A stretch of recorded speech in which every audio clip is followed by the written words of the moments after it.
Hi everybody, welcome back to our videos.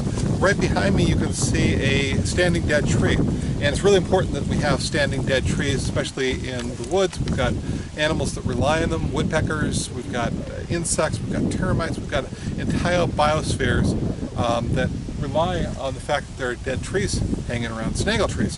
Sometimes when in the city we pull them out because they might fall and hurt somebody, or they might, but out in the wild, boy, they're necessary and they do so much.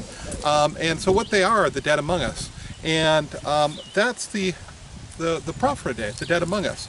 Now these are the useful, the important, that's really important that we have this dead among us. So it's not always a negative thing.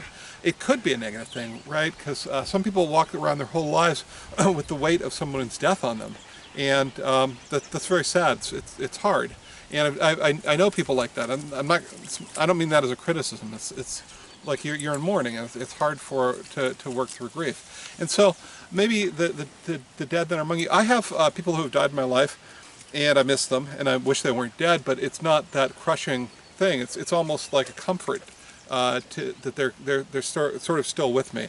And I think about them, and I think about how they would react to whatever. And that's in fact, my most recent book is called My Dead, that I wrote with Jane Edberg, and it's all about that phenomenon, about the dead talking to us,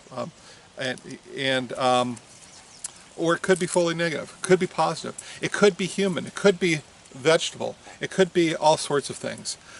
Maybe it's your dead ideas, maybe it's the past. I keep looking around every once in a while, I think, wow, this is so different than my youth. It's that whole, almost it's like a culture that's dead, right? I grew up in the 70s.